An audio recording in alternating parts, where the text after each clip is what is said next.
a lot of people want to know, want you to actually talk about it from 2020, 5 years from now. Like now it's 2020. Where do you see London Real? Where do you see yourself? Great question. I haven't really thought about that, so let me think about it now. So 2020, that means, okay, 5 years from now, where is London Real? It's really fascinating to think about it.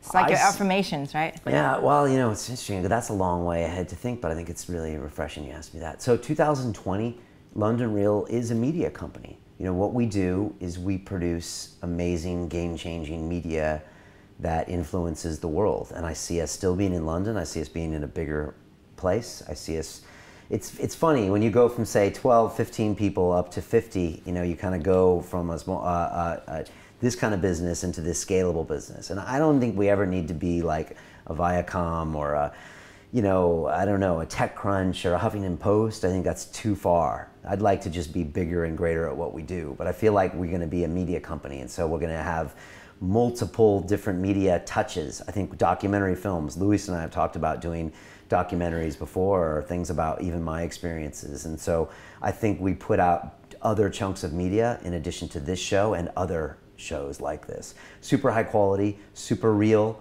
and grounded in really reality-based interactions. The Academy is bigger and different, and you know, it's just bigger and better, and it incorporates all these localized experiences and events. So a lot like your New York meetup, but there would be ones in all the major cities in the world. And then we would just be thinking like, what's the next thing out of the box? You know, I don't know. You know, maybe we would have, you know, I don't know, maybe we would have a fund that we invest in new media companies or new media apps. You know, maybe the next Periscope is funded by London Real Media.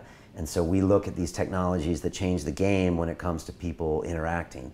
Because like one thing I found with the Academy and the meetups is it's like the offline is what's real. That's why every single London Real episode is with real people. There's no Skype conversations.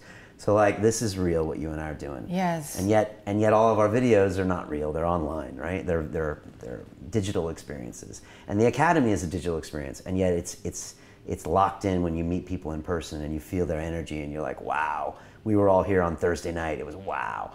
And so I think like London Real Media manifests itself in, you know, producing great digital media, but like anchoring it in huge experiences, like our masterminds. Like, so we would have the masterminds events, you know, maybe in London or in other major cities. But like, I want to make sure it stays real, and that's why we'll keep guys. It has a human touch. Yeah, and human touch. It has like all of our kind of like founding crew here, because like they make sure I keep it real, and so I don't want it to just scale. I never wanted to be like an Uber. I don't want to be worth $1 billion. I just don't care. I don't care about that. And like, I remember my dad asked me, what are you going to do after the city? And I was like, you know what, Dad, I'm not the guy that needs to IPO to impress my like high school class reunion.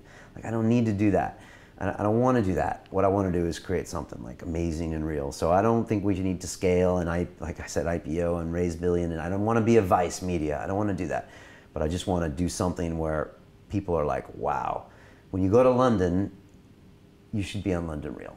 And like everyone knows that this is a coveted interview where you come on and you're like, wow.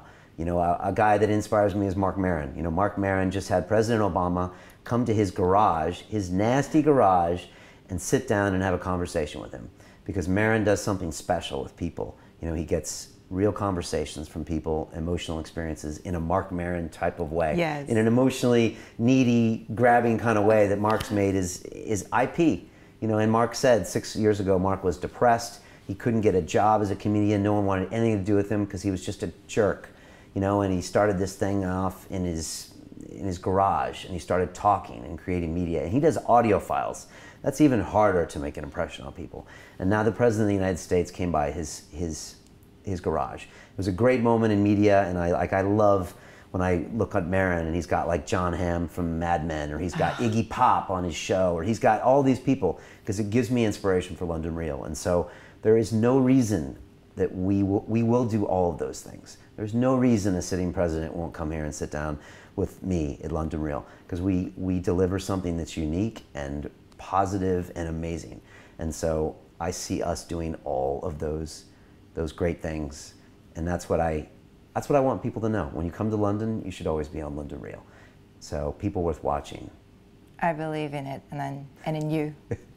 Thanks. Thanks for asking me that question.